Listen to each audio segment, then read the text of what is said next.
మహోన్నతుడైన యేసుక్రీస్తు ఘనమైన నామంలో ప్రేమధార కార్యక్రమాలను క్రమంగా వీక్షిస్తున్న ప్రతి ఒక్కరికి శుభములు తెలియజేస్తూ నేటి కార్యక్రమానికి ప్రేమపూర్వకంగా ఆహ్వానిస్తున్నాం. ఈనాటి పాఠంలో మనము మార్కు సువార్త 14వ అధ్యాయము 37 నుండి 72 వచనాల వరకు ధ్యానించుకోబోతున్నాం. ప్రభు తన మరణానికి సంబంధించి తన తండ్రితో గెత్సేమనే తోటలో వేదనతో ప్రార్థించడాన్ని ఇందులో చూస్తాం. శిష్యులను కూడా ప్రార్థించమని కోరినప్పటికీ వారు మెలకువగా ఉండి ప్రార్థించలేకపోయినట్లుగా చూస్తాం. పాపుల చేతికి అప్పగించబడే సమయం సమీపించినప్పుడు యూదా ప్రభువును శత్రువులకు అప్పగించినట్లుగా ఇందులో చూడబోతున్నాం. ఈ సందర్భంలో శిష్యులందరూ పారిపోయినట్లుగా చూస్తాం. అయితే పేతురు మాత్రం దూరం నుండి ఆయన్ని వెంబడిస్తూ వచ్చాడు. ప్రభువును ప్రధాన యాజకుల యొద్దకు తీసుకుని వెళ్ళి విచారించినప్పుడు ఆయన్ను చంపడానికి సాక్ష్యాన్ని వెదికారు, కానీ ఏది వారికి దొరకలేదు.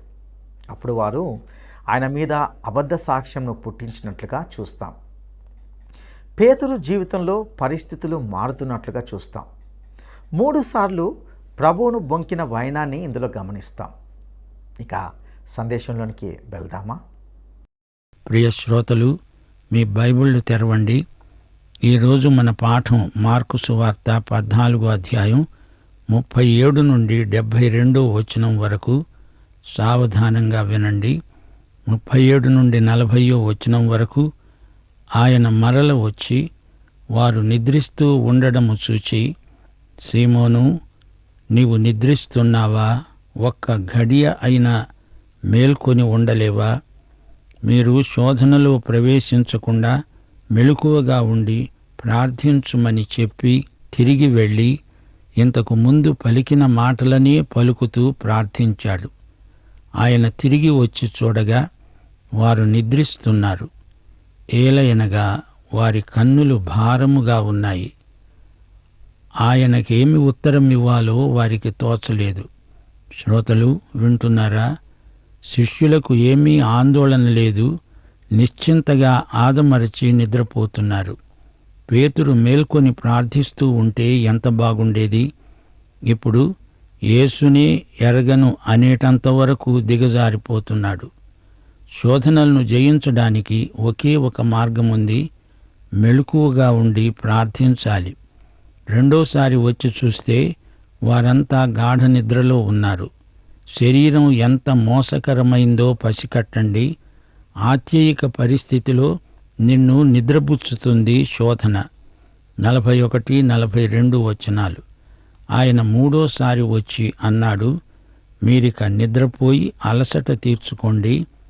ఇక చాలు, ఘడియ వచ్చింది. ఇదిగో మనుష్య కుమారుడు పాపుల చేతికి అప్పగించబడుతున్నాడు.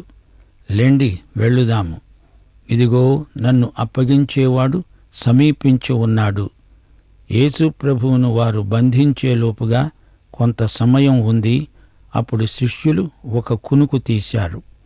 43 నుండి 50 వచనం వరకు. వెంటనే ఆయన ఇంకా మాట్లాడుతూ ఉండగా 12 శిష్యులలో ఒకడైన ఇస్కరియోతు యూదా వచ్చాడు. వానితో కూడా బహుజనులు కత్తులు గుదియలు పట్టుకొని ప్రధాన యాజకుల వద్ద నుండి, శాస్త్రుల వద్ద నుండి, పెద్దల వద్ద నుండి వచ్చారు. ఆయనను అప్పగించేవాడు నేను ఎవరిని ముద్దు పెట్టుకుంటానో ఆయనే యేసు, ఆయనను పట్టుకొని భద్రముగా తీసుకొని పొండి అని వారికి గుర్తు చెప్పాడు. వాడు వచ్చి వెంటనే ఆయన వద్దకు పోయి బోధకుడా అని చెప్పి ఆయనను ముద్దు పెట్టుకొనగా వారాయన మీద పడి ఆయనను పట్టుకున్నారు. దగ్గర నిలిచి ఉన్న వారిలో ఒకడు కత్తి దూసి ప్రధాన యాజకుని దాసుణ్ణి కొట్టి వాని చెవి తెగ నరికాడు. అందుకు యేసు అన్నాడు, మీరు బందిపోటు దొంగ మీదికి వచ్చినట్లు కత్తులతో గుదియలతో నన్ను పట్టుకోటానికి వచ్చారా? నేను ప్రతిదినము దేవాలయములో మీ వద్దనే ఉండి బోధిస్తూ ఉండగా మీరు నన్ను పట్టుకోలేదే? అయితే లేఖనములు నెరవేరునట్లు ఈలాగు జరుగుతున్నది. అప్పుడు వారంతా ఆయనను విడిచిపోయారు. శ్రోతలు వింటున్నారా? పండగ సమయంలో ఆయన్ను పట్టుకోకూడదు అన్నారు. గాని పట్టుకోటానికి తయారయ్యారు. ఇస్కరియోతు యూదా నీచుడైన స్వామిద్రోహి. ప్రభువు ఆ సమయంలో ఎక్కడ ఉంటాడో యూదాకు తెలుసు గనుక శత్రువులను అక్కడికే తెచ్చాడు. ముద్దు ప్రేమను వ్యక్తం చేస్తుంది. అయితే యూదా ప్రభువును ముద్దు పెట్టుకుని శిలువకు, శత్రువులకు ఆయన్ను అప్పగించాడు. ఈ విధమైన కపటము అతణ్ణి చరిత్రలో అధమాధమ స్థితికి చెందిన వంచకుని స్థాయికి తెచ్చింది. యేసు అక్షరాలా మానవుడే. ఆయన భావోద్రేకాలను గమనించండి. ఆయన ఎంత బాధపడి ఉంటాడో ఊహించగలరా? ఆయనను అంతమందిలో గుర్తించటం సిపాయిలకు కష్టం. యూదా వారికి సాయం చేస్తున్నాడు. యూదా యేసు ప్రభువును బోధకుడా అని సంబోధించాడు. ప్రభువా అని పిలవలేదు. 1 కొరింథీ 12:3 అంటోంది, పరిశుద్ధాత్మ వలన తప్ప ఎవ్వడూ యేసును ప్రభువు అని చెప్పలేడు. అది అసలు రహస్యం. యేసు పాపుల చేతికి అప్పగించబడిన ఘడియ అది. చీకటి శక్తులు విజృంభించాయి. శిలువ మీదికి వెళ్ళడానికి ప్రభువు తనను తానే వారి చేతికి అప్పగించుకున్నాడు. సీమోను పేతురు యేసును శత్రువుల బారి నుండి కాపాడదామని చూచాడు. గాని యేసు లేఖనముల నెరవేర్పు దృష్ట్యా శిలువ మరణం పొందక తప్పదు. శాస్త్రులకు, పరిసయ్యులకు లేఖనాలు తెలుసా? తెలిస్తే యేసును ఎందుకలా హింసిస్తారు? అందరూ ఆయనను విడిచిపెట్టి పారిపోయారు. ఒక దాసుణ్ణి కొట్టి అతని చెవి తెగనరికినవాడు పేతురే. చెవి తెగిన మనిషి పేరు మల్కు అని యోహాను సువార్తలో చెప్పబడింది. పేతురు చేపలు పట్టిన చేత్తో ఖడ్గం పట్టుకున్నాడు. అతడు గురి తప్పాడు. మల్కు మెడకు తగలాల్సిన కత్తి చెవికి తగిలింది. అందరూ ఆయనను విడిచిపెట్టిపోయారు. అది లేఖనముల నెరవేర్పు. 51-52 తన దిగంబర శరీరము మీద నారబట్ట వేసుకొని ఉన్న ఒక పడుచువాడు ఆయన వెంట వెళుతూ ఉండగా వారతణ్ణి పట్టుకున్నారు. అతడు నారబట్ట విడిచి దిగంబరుడై పారిపోయాడు. ఎవరీ పడుచువాడు? అతడెవరో కాదు, జాన్ మార్కే. 53-60 వరకు వారు యేసును ప్రధాన యాజకుని వద్దకు తీసుకువెళ్లారు. ప్రధాన యాజకులు, శాస్త్రులు, పెద్దలు అందరూ వచ్చారు. పేతురు ప్రధాన యాజకుని ఇంటి ముంగిటి వరకు దూరము నుండి ఆయన వెంట వెళ్ళి బంట్రౌతులతో కూడా కూర్చుండి మంట వద్ద చలి కాచుకుంటూ ఉన్నాడు. ప్రధాన యాజకులు, మహాసభ వారందరూ యేసును చంపించాలని ఆయన మీద సాక్ష్యము వెదికారు గాని ఏమీ వారికి దొరకలేదు. అనేకులు ఆయన మీద అబద్ధ సాక్ష్యము పలికినా వారి సాక్ష్యములు ఒకదానికొకటి సరిపడలేదు. అప్పుడు కొందరు లేచి, చేతి పని అయిన ఈ దేవాలయమును పడగొట్టి 3 దినములలో చేతి పని కాని మరి ఒక దేవాలయమును నేను కడతాను అని ఇతడు చెబుతూ ఉండగా విన్నాము అని ఆయన మీద అబద్ధ సాక్ష్యం చెప్పారు. గాని అలాగైనా వీరి సాక్ష్యము సరిపడలేదు. శ్రోతలు వింటున్నారా? ఆయనను కయప దగ్గరికి తెచ్చారు. కయప ప్రధాన యాజకుడు, రోముకు అనుకూలమైన మనిషి. అన్న ఇతని మామ. అసలు ప్రధాన యాజకుడు అన్న మోషే ధర్మశాస్త్రం ప్రకారం అతడే ప్రధాన యాజకుడై ఉండాలి. అసలు యేసును చంపాలి అనే పట్టుదల అన్నాకే ఉంది. అది సన్హెద్రిను సమావేశం. పేతురు వెడుతున్నాడు. పడిపోవటానికే శోధనలోకి నడిచి వెడుతున్నాడు. దూరంగా వస్తున్నాడు. అక్కడే కొందరు పనివాళ్లు కూర్చుంటే వారి మధ్య తాను కూర్చున్నాడు. రాత్రిపూట సన్హెద్రిను సభ సమావేశం కాకూడదు. అది చట్ట వ్యతిరేక చర్య అవుతుంది. యేసుకు వ్యతిరేకులైన వారినే సాక్షులుగా నిలవబెట్టారు. అబద్ధ సాక్ష్యం చెబుతున్నారు.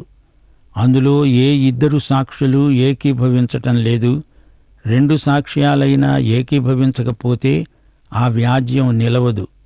దేవాలయాన్ని పడగొడతానని యేసు చెప్పలేదు.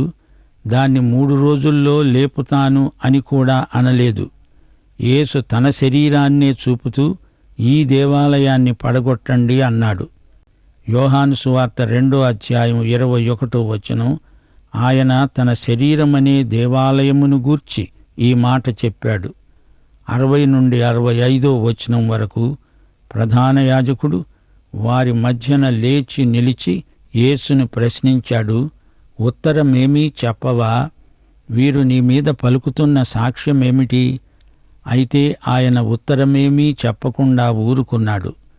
తిరిగి ప్రధాన యాజకుడు అన్నాడు, పరమాత్ముని కుమారుడవైన క్రీస్తువు నీవేనా? యేసు అన్నాడు, అవును, నేనే.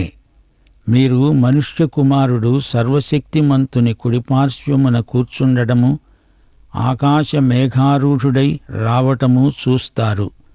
ప్రధాన యాజకుడు తన వస్త్రములు చింపుకొని, మనకు ఇక సాక్షులతో పనేమి?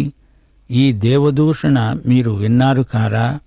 మీకు ఏమి తోస్తోంది అని అడిగాడు. అప్పుడు వారందరూ ఆయన మీద నేరస్థాపన చేస్తూ అన్నారు, అతడు మరణమునకు పాత్రుడు. కొందరు ఆయన మీద ఉమ్మివేసి, ఆయన ముఖమునకు ముసుగు వేసి, ఆయనను గుద్దుతూ ప్రవచింపుమని ఆయనను అడగసాగారు. బంట్రౌతులు ఆయనను అరచేతులతో కొట్టి పట్టుకున్నారు.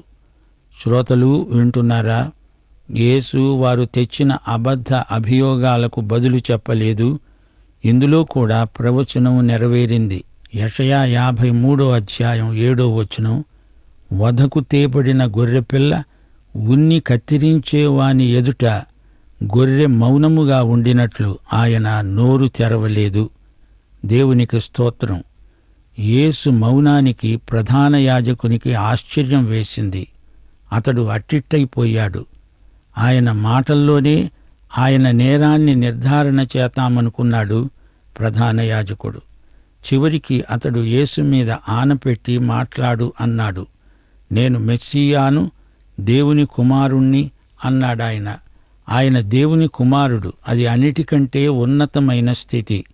దానియేలు గ్రంథం 7:13-14 రాత్రి కలిగిన దర్శనములను నేనింకా చూస్తూ ఉండగా ఆకాశ మేఘారూఢుడై మనుష్య కుమారుణ్ణి పోలిన ఒకడు వచ్చి ఆ మహావృద్ధుడైన వాని సన్నిధిలో ప్రవేశించి ఆయన సముఖమునకు తేబడ్డాడు.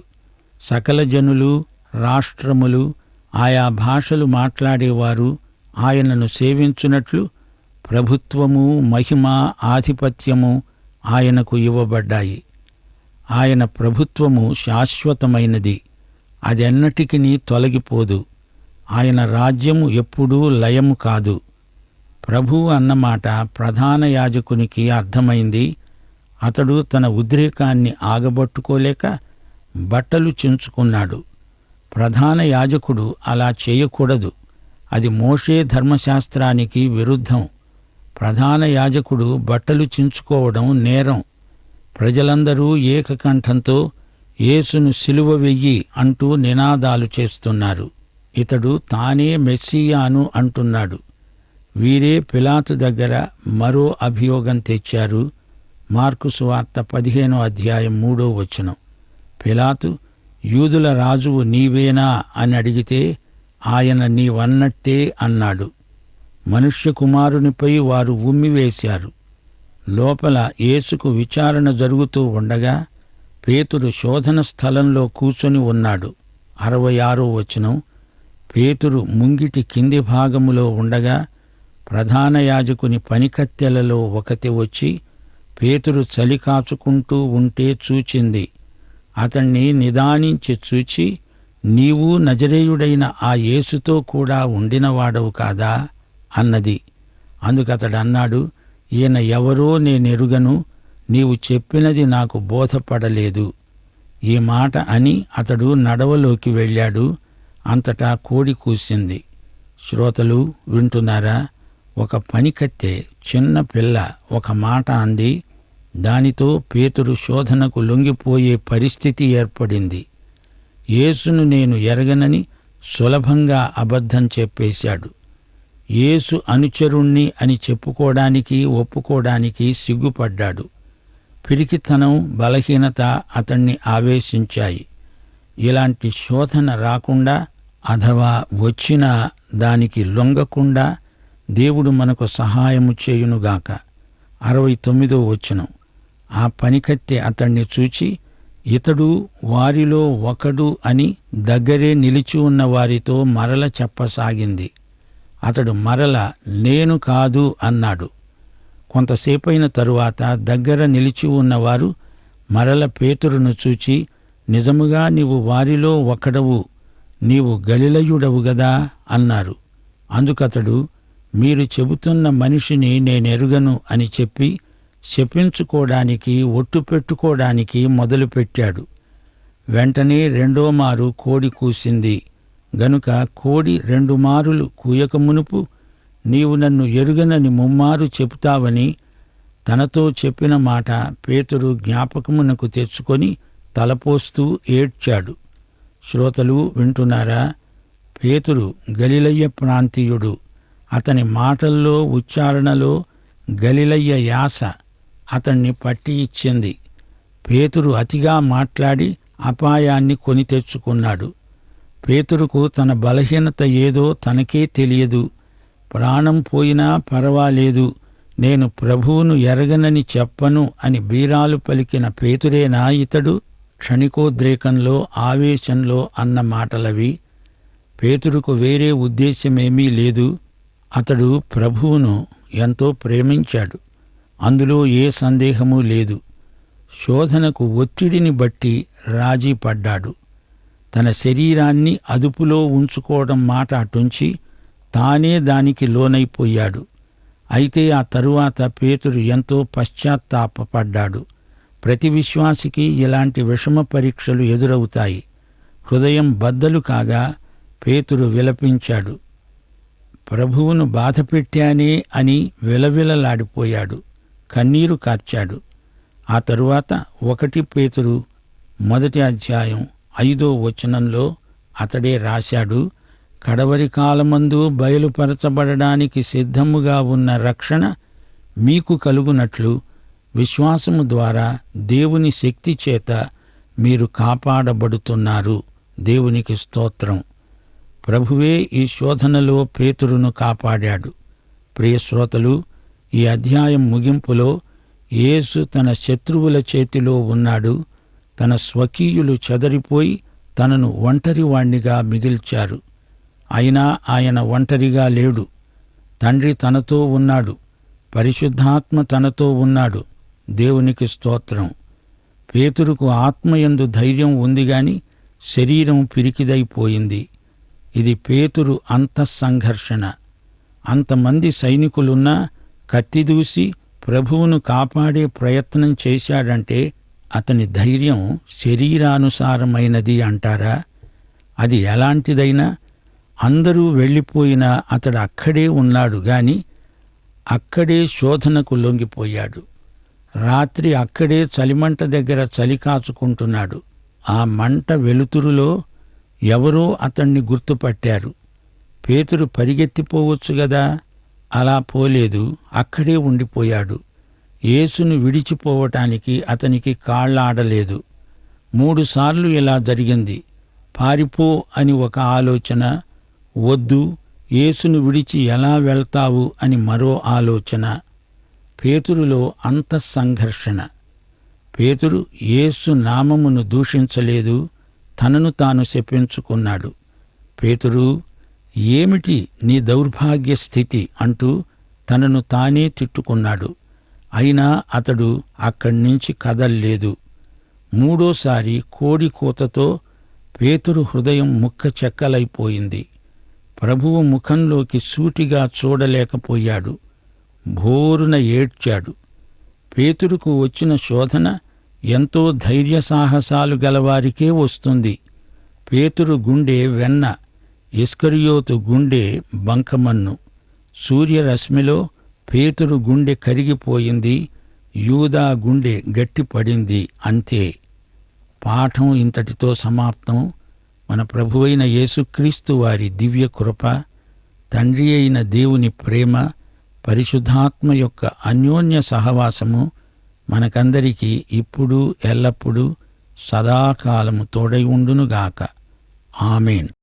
ప్రియులారా, ఇంతవరకు మనము ప్రభువు శత్రువులకు అప్పగించబడే సంఘటనల క్రమాన్ని గురించి వింటూ వచ్చాం.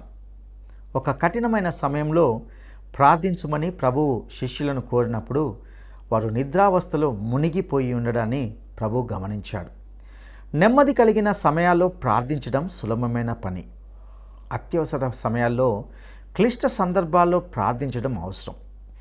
శోధన జయించడానికి ఏకైక విధానము ప్రార్థించడమే. యూదా యొక్క ద్రోహాన్ని గూర్చి ఈ పాఠంలో విన్నాం. పండుగ సమయంలో పట్టుకునే అధికారం వారికి లేదు, కానీ ఆయన పట్టుకోవడానికి బయలుదేరారు. బహు నీచమైన అధమ స్థితిలోనున్న స్వామి ద్రోహిగా ఇక్కడ యూదాను చూస్తాం. బోధకుడా అని పిలిచి అప్పగించాడు. ప్రభువును ముద్దు పెట్టుకొని మరీ అప్పగించినప్పుడు అతడి కపటం ఎంతటిదో తెలుసుకోగలం. యూదా యేసును బోధకుడా అని అన్నాడు, కానీ ప్రభు అని అనలేకపోయాడు. పేతురు ప్రభువును కాపాడదలిచి ఒకని చెవి తెగ నరికాడు. వల పట్టుకొనిన చేతితో కత్తి పట్టాడు, కానీ గురి తప్పింది. పేతురు పడిపోవడానికి శోధనలోనికి నడిచి వెళ్ళాడు. ప్రియులారా, ఒక విషయాన్ని మనం జాగ్రత్తగా గమనించాలి. బీరాలు పలికిన పేతురు ముందుగానే సెలవిచ్చిన రీతిగా 3 సార్లు ప్రభు ఎవరో తెలియదని బొంకాడు. కొన్నిసార్లు మనము చిన్న చిన్న విషయాలకే అబద్ధలాడుతూ ప్రభును బాధ పెడతాం. ప్రియులారా, ఇక్కడ గమనించండి. యూదా చేసింది తప్పే, అలాగే పేతురు చేసింది తప్పే. అయితే పేతురు పశ్చాత్తాపడి ప్రభువును జ్ఞాపకం చేసుకున్నాడు. ప్రియ సహోదరుడా, సహోదరి, నీ తప్పిదం విషయంలో నీవు ఎప్పుడైనా పశ్చాత్తాపడ్డావా? పేతురు ప్రభువుతోటి సంబంధం పునరుద్ధరించబడింది. అలాగే నీవు ప్రభు సన్నిధిలో ఇప్పుడే నీ సంబంధాన్ని పునరుద్ధరించుకోగలవు. అటి కృప దేవుడు నీకు దయచేయునుగాక. దైవాశీస్సులు.